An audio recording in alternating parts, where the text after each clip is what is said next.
no shore, like a room with no door, like words without vowels, or a roof with no house, like a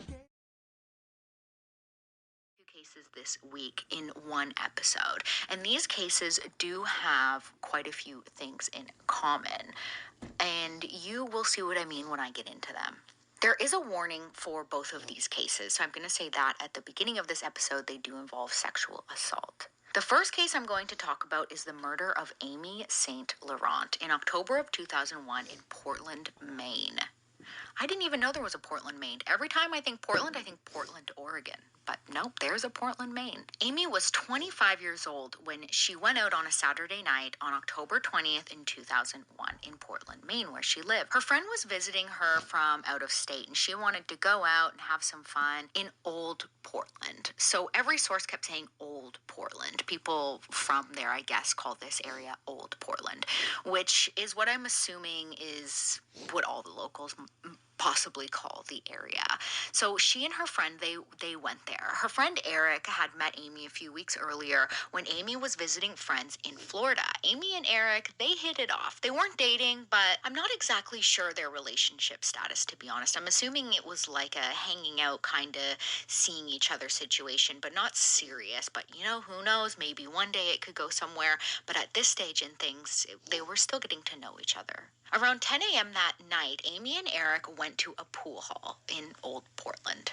Amy played pool and she met some people there. She didn't know these people. She literally met them there for the first time and she was playing pool with them. Later that night, they headed over to the Pavilion, which is like a dance club in the area. And the people she had met at the pool hall, they were also there. So maybe it's like a common thing to go play pool and then go to this dance club later, because that's what seemed to have happened here.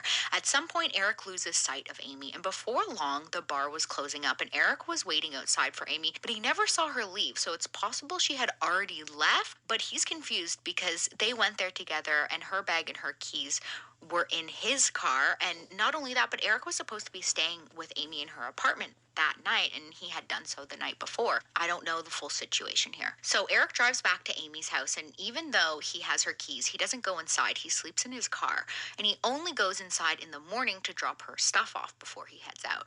Amy's mother finds it alarming that she's not home on Sunday because Amy would never let her precious cat go hungry. And as a dog owner, I resonate with that so much. Any pet owner who loves their animal knows that overwhelming feeling of needing to provide for them. And Amy loved her cat, so Amy's mother reports her missing that day.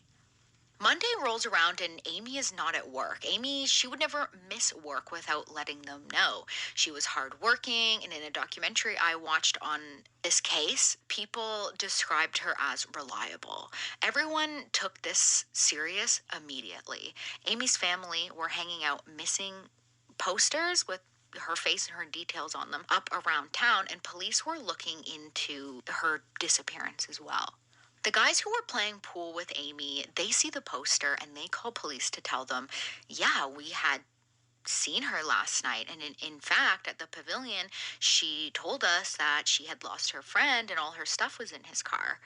And they had also said, like, before that, they had been playing pool with her. So I'm not going to mention this guy's name yet, but at first, he didn't want to call police to tell them that she was at this after party with him. But his friends were like, man, you have to, like, she is missing. You could help find her. So that's why he did it, because his friends were like, you have to. And at the time, this information was never released to the public. And even if they said, like, oh, we're speaking to people or whatever, they would have never mentioned their names. So this guy, he goes in and he talks to police. And he says when Amy told him she had lost her friend, he offered her a ride to a party at his friend's house. And she said, yeah, okay. But later on that night at the party, which I think was more like a couple guys having some beers, it wasn't really like a party, Amy had asked for a ride back to the Pavilion to see if she could find her friend Eric. And the guy tells police he dropped her off outside the Pavilion around 2 a.m., which is an hour after it closed, which is an hour after all the bars close. Basically, the whole street closes at 1 a.m. So by 2 a.m., it's desolate. And that's where his story ends. There's no eyewitnesses to confirm this. that he had actually dropped her off on that street. So police they're like, okay. Police don't release this information to the public, like I said earlier, because why would they tell them at this point? They're just talking to people. This is just a guy saying he saw her last, which of course it raises flags. The last person to see somebody who has disappeared or has been murdered, they're always a high priority for police to talk to. Police are also looking at Eric because they think, well, maybe he was mad that she ditched him or whatever, but Eric, he was soon cleared when his story was verified. Police have another interview with this guy, and at this time, this guy, he won't agree to a polygraph, which, I mean, that is smart because those things can say someone's lying when they're not, and they can just be very unreliable. But this guy also refuses to let police search his car, which can be seen as, hey, this is a free country, I've done nothing wrong, or it can be kind of seen like, hey, I have something to hide, so you can't search my car. But police, they have to let the guy go. So they let him go, but he is high on their suspects list. They got a folder of this guy.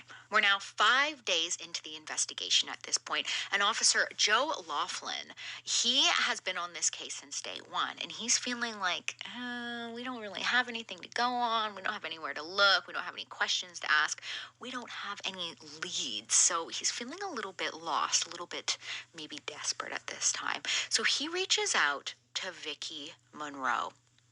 Vicky, she's not a police officer. She's not a private eye. She doesn't even know Amy. But Vicky, she has a radio show in the local area where she speaks to the dead and she passes on messages to their loved ones.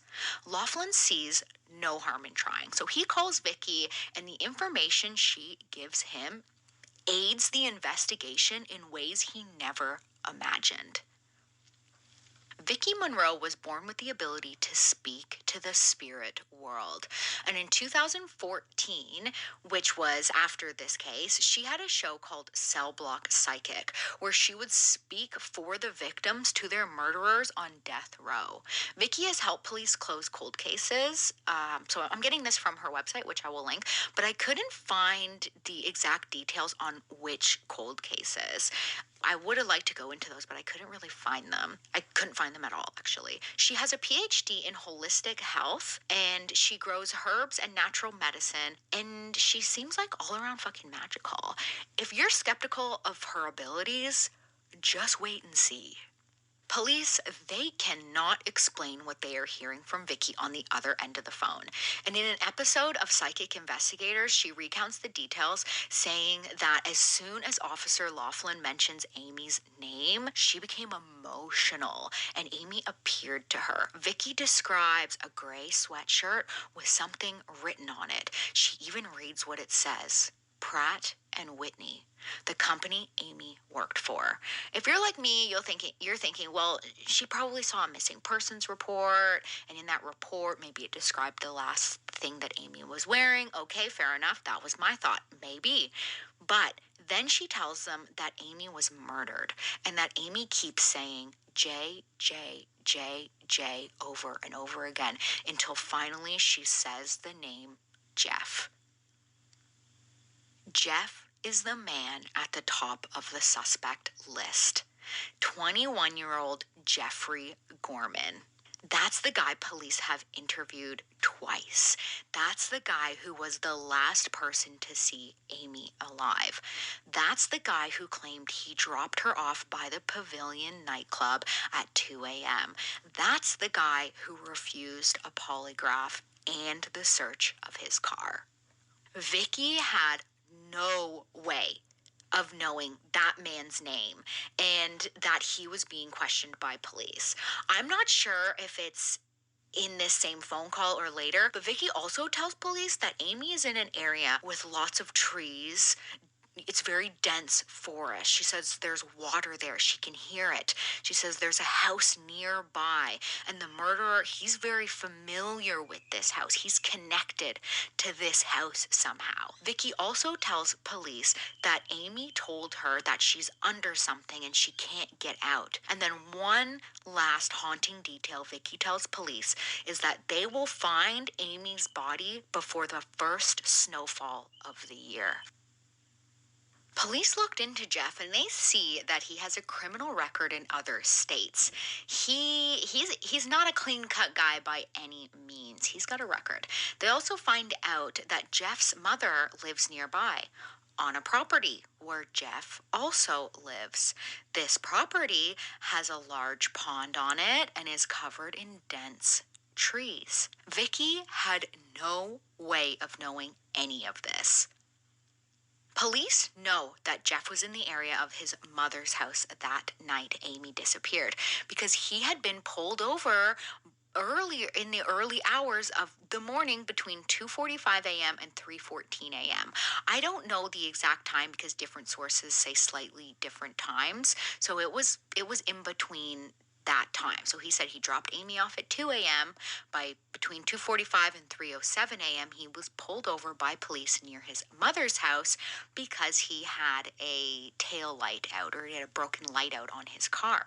Then an unknown caller calls police. This unknown caller tells police that Jeff never cleans his car, but after being questioned by police, he miraculously cleaned it. Not just tidied it up, but he cleaned it to professional standards.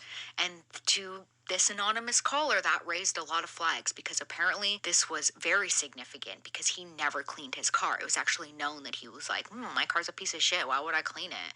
And all of a sudden, he just cleans it to such a high standard.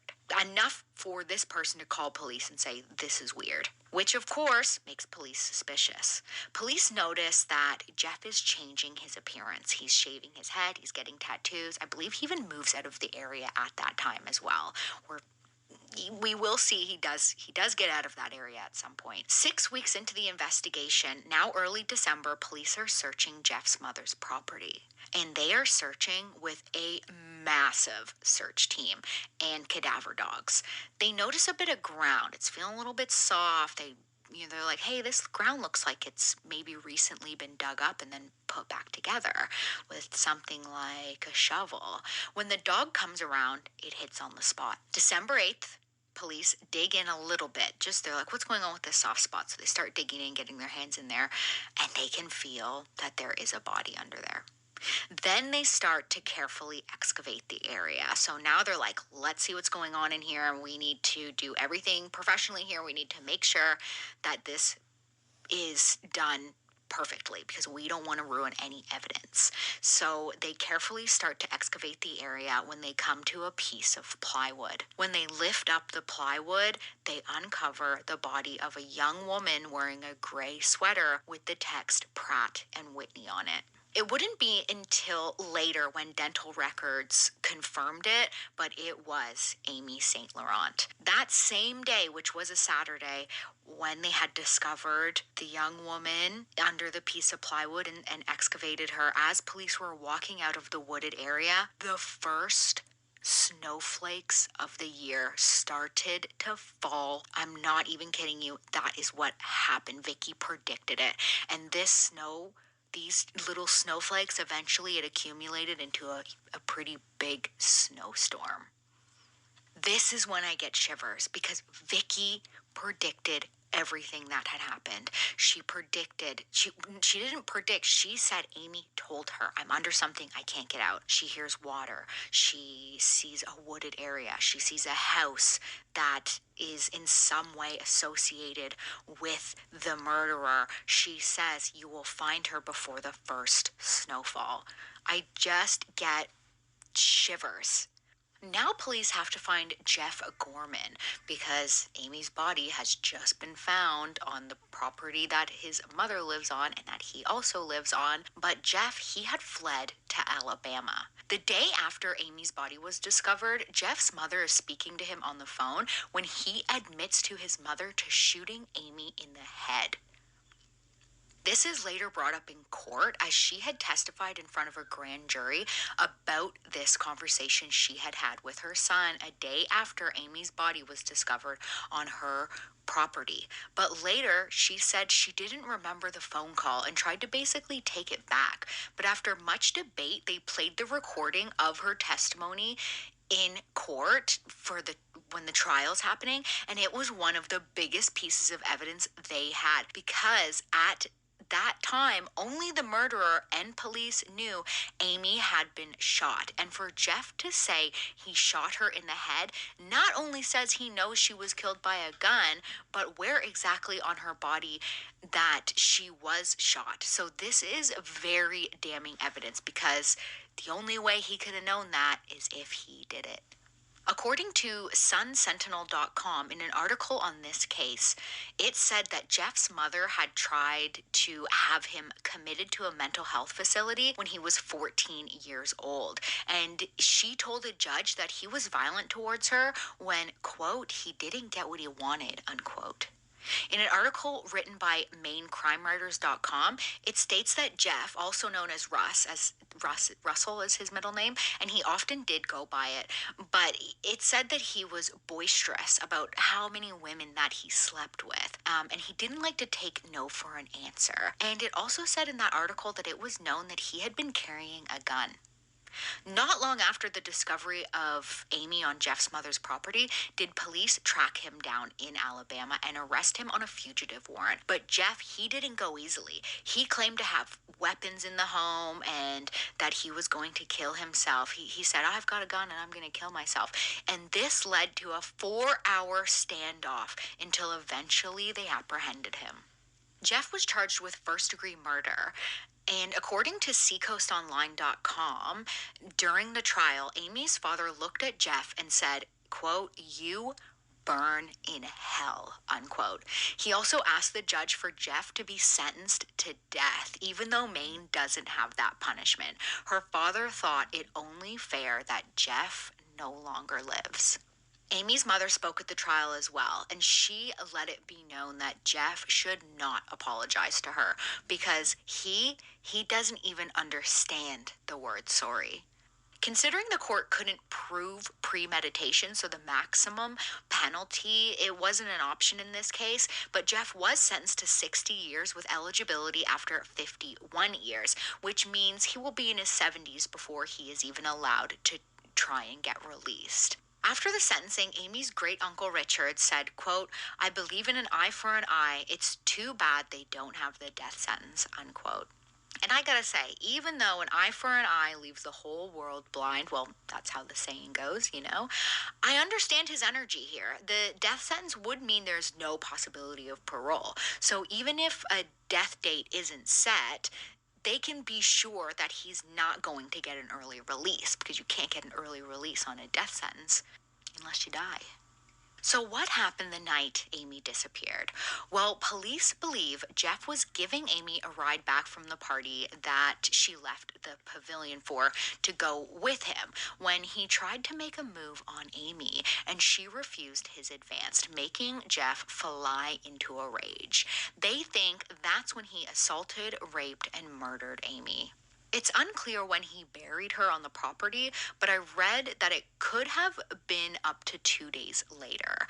As far as I know, Jeff has never told the truth about what he did that night.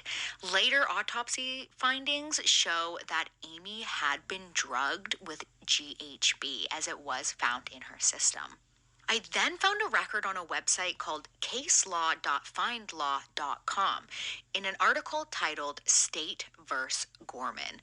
And although I can't say for sure if the entire article is accurate, it had some very detailed information about what went on in the courtroom during the trial and about this case. Again, I can't say whether or not all this information is accurate, but it stated a lot of stuff that was in news articles that I did verify, but a few things I only found in that record. So there was a few things that I only read in this record. Like 1 month before Amy was discovered, Jeff had told his friend that they're not going to find her body and that they don't have enough evidence. Now, that can be taken extremely sinister, I think, and I believe he was telling his friend before he said that, I think he was saying something like, I'm innocent, they're never going to find her body. They don't have enough evidence. It's also stated that in multiple phone calls to his ex-girlfriend, he changed his story a few times, saying he dropped Amy off by the pavilion, but then in another phone call, he changed his story and said that he never dropped her off. His friends went to drop her off, and when they returned, they had blood on them. Then, after Amy's body was found, he called his ex-girlfriend again and said he helped his friends bury Amy because they asked him if he knew of a good spot, and he recommended that spot on his mother's property. In this same article I read, it says that in that phone call where Jeff confessed to his mother, he at first said that two men had killed Amy, and they buried the body there where they had discovered Amy's body on his mother's property to set him up. But then he changes his story to his mother, saying he had taken acid that night, and when him and Amy were walking by the pond, her face turned into his mother's face, so he shot her thinking it was his mother, then buried the body 3 days later. I did not personally hear the recorded testimony that his mother gave to the grand jury, which was later played in court, so I can't be sure what was on it, but Jeff's mother tried to later claim that at the time of her phone call with her son, she was suffering from mental health conditions and she was on medication, so she didn't want her testimony used in court. Also, let's not gloss over the fact that he thought that Amy was his mother and then shot her in the head, thinking it was his mother, meaning he wanted to shoot his mother. If this detail is in fact, why would she ever want to go to bat for her son trying to prove his innocence? Amy's family held a memorial for her, and the Bangor Daily News reported that her mother, Diane Jenkins, said, quote, "Those who never had an opportunity to meet her missed a rare treat." Her family wanted to talk about all the good things that Amy had done and remember her life because it was a beautiful existence, unquote. Amy is described as kind, generous, optimistic, enthusiastic, funny, and loved life in that same article. Diane Jenkins, Amy's mother, started the Amy St. Laurent Foundation, which included the proposal to train police officers to also be instructors to teach women to defend themselves, specifically in rape aggression defense. Diane also spent time going around to high schools to educate children on personal safety, which both of those things are very important. Diane was quoted in an article by Bangor Daily News, which is archived on newspapers.com, saying that when you're young, you don't think anything bad can happen to you. She also says that basically she doesn't want people to lose sight of what happened. It happened in their community and it could happen to anyone. So that wraps up the case of Amy St. Laurent. But I have one more case within this episode for you today. Like I said at the beginning, it is a double episode. In the next case I'm going to talk about, it also has a psychic who helped to find a missing woman. But in this case, police, they were not so welcoming. So hello and welcome to Hell Knows double episode.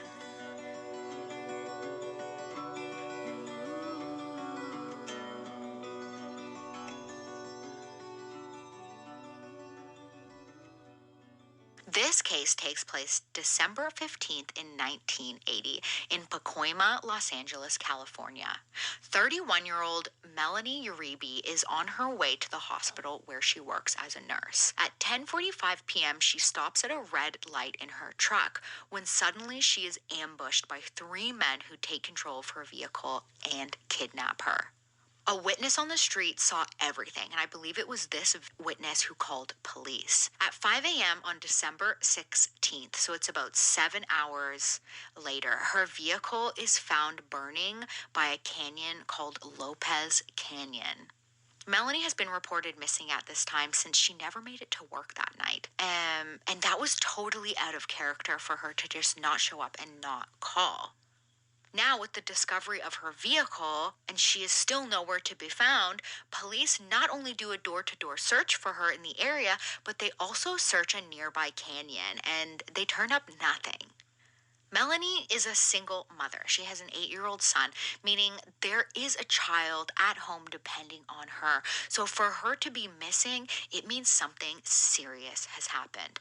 I could imagine Melanie would never abandon her child, who she is the sole caregiver for. And that detail, it's just heartbreaking knowing there's a little boy waiting for her. Police investigate the scene where the reported hijack kidnapping had happened, and they find an old box of tissues on the side of the road. Melanie's friend says that box of tissue was in Melanie's truck, so police are sure that they can now connect the hijacking with Melanie's burnt out vehicle. So, who are these 3 men who ambushed her?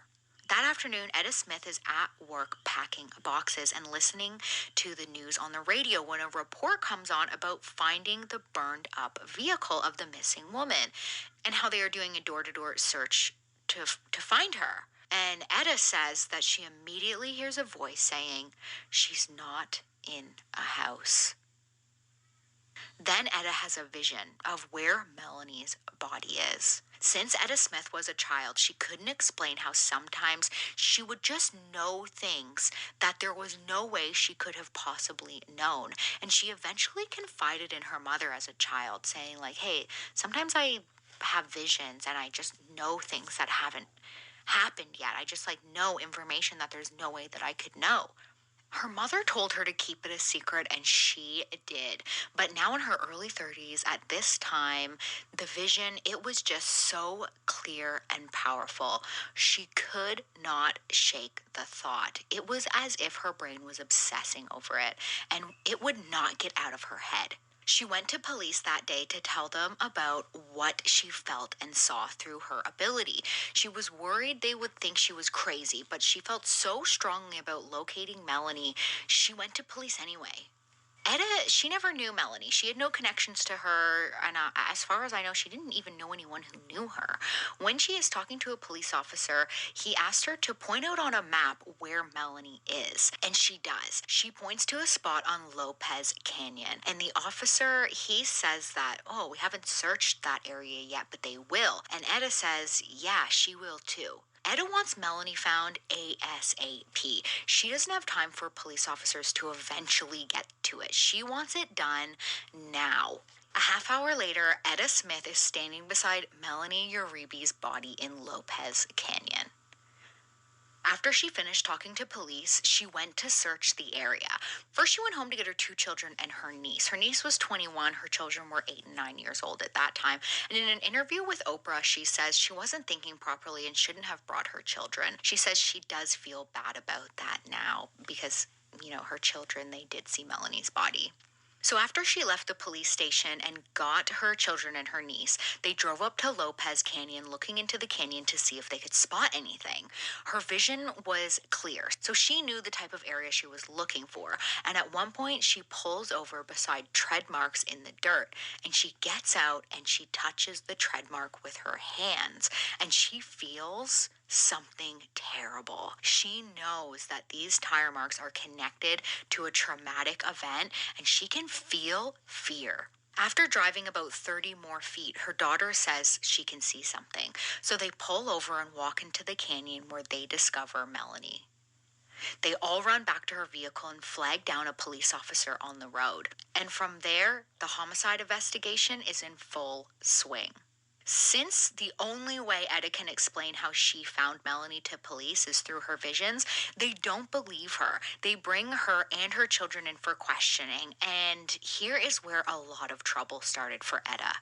Although they have no evidence to arrest her, other than she told police where the body was and then drove straight to it, which I can see why that looks suspicious to police. I mean, usually the only person or persons who can do that are the ones who are involved or committed the crime. So police, they place Etta under arrest and they hold her in jail for the next 3 to 4 days. I have read 3 days in some sources and I've heard 4 days in some, so it was between 3 and 4 days. At one point in the interview, Etta says to police, "You think I have something to do with this?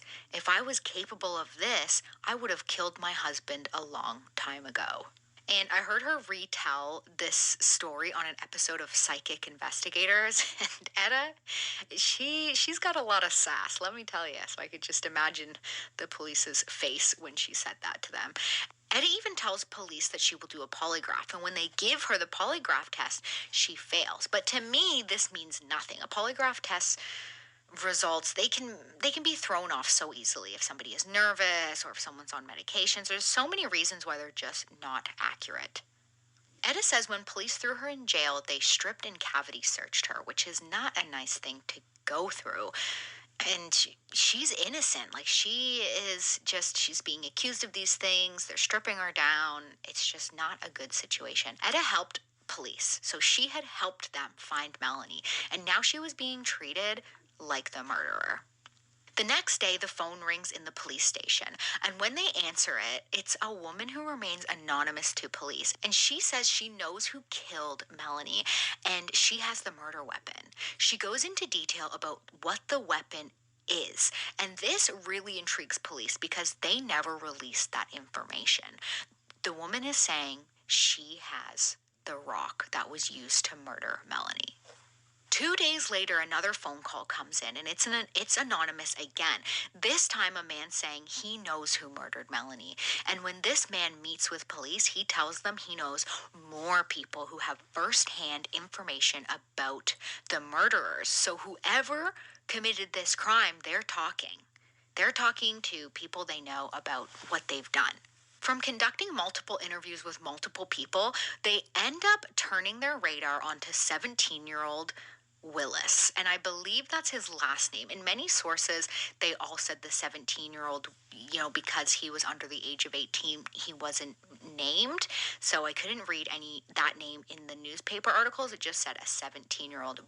But in the documentary, Psychic Investigators, the officer who worked the case said that the 17-year-old boy's name was Norman Willis. When Willis is brought in for an interview, he won't talk to police, and he actually pleads the Fifth, meaning that's the Fifth Amendment in the American Constitution, and it allows the right to stay silent and not potentially incriminate yourself. So he pulls this card on police, and they have no choice but to uphold the Constitution and allow him to be silent. But not all is lost, because his parents, they do not plead the Fifth. Instead, they say, hey, why don't you check out his 20-year-old friend, Louis Morgan? And it just so happens that Louis has an outstanding traffic warrant. So it's not much, but it's exactly what police need to arrest him for now. So they do. This works out perfect for the investigation because he confesses to being involved in the kidnapping and also being present for the rape and murder, but claims he didn't want Melanie to die. He wanted to tie her up and leave her in the canyon while they made a getaway. He said they were looking to rob someone that night because they needed money. He also tells another name, 21-year-old Spencer Nelson. Lewis says that they saw Melanie's truck stopped at a red light, and they saw an opportunity and they went for it, basically. He then describes what unfolded once they were in Melanie's vehicle. Louis says Spencer raped Melanie in the back of the truck. They then drove up to Lopez Canyon, where they walked Melanie off the road. He then says it was Spencer's idea to kill Melanie and that he didn't want to. He suggested that they tie her up, and when he was walking back to the truck to find rope, he could hear Spencer hitting Melanie in the head with a rock, and he also saw it. After the murder, Spencer took the rock with him. They all drove away in the truck and dropped Willis off at his house first. Then, the other two, they went and burned the truck. After burning the truck, they each went back to their houses by way of foot. Lewis even brings police to where they had dropped the rock in the street by his girlfriend's house. The officer starts thinking about that phone call, the one where the woman claimed to have the murder weapon, and he put two and two together, and he goes over to Lewis's girlfriend's house and asked for the rock. He figured out it must have been her who called police with that tip, and he was right. It takes her 20 minutes to retrieve it, and she insists she has to go alone. So he's like, okay. 20 minutes later, she comes back, and in a pillowcase, there is a rock covered in blood that she gives to the police officer. December 21st by 2 p.m., Etta is released from prison. She says she was treated like dirt and never received an apology for being arrested for the crime she didn't commit. And I am damn sure they never thanked her for finding Melanie's body. I'm positive they never thanked her for helping their investigation move forward so quickly.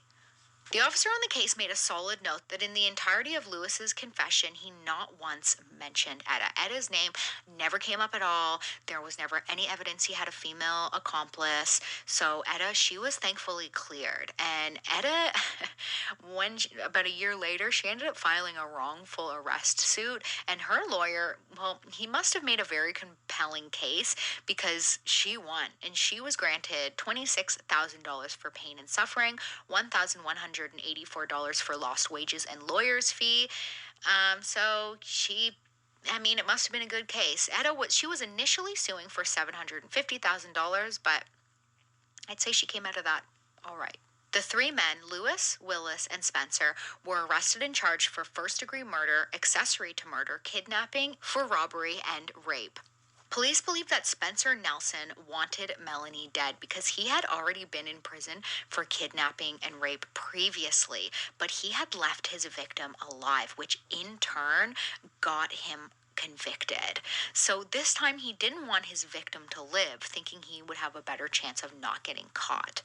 All three were served life sentences in prison, so I couldn't find out exact details of what life means in this situation, or, if they could be eligible for parole. But if life means 25 years, then they will all be out in their 40s and could possibly be free now, as this happened in the 80s. I looked for court records, like in newspaper clippings about the trial and sentencing, but nothing came up. I was looking for more information on Melanie Uribe, but unfortunately I couldn't find anything about a memorial or about who she was. I couldn't find anything.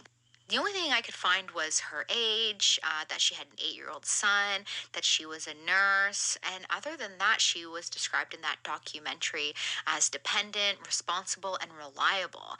I get the feeling she was a very wholesome and caring woman, and that she will be missed by all of her loved ones, family, and friends. So that wraps up the second case in this double episode. Both these cases were aided with the help of psychics. So the question is, are you a believer in the ones who can speak to spirits? To all the murderers involved in this case, I say, hell no.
very clear and very loud.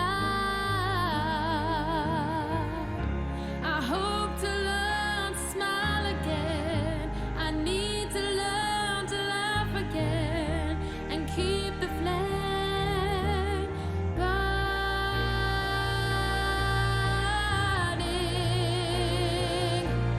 Do they die in heaven? If they do, save me one last dance. Do they die in heaven? You will be forever in my heart. Do they dance in heaven? You're always in my dreams. Do they dance in heaven? You will be forever in my heart.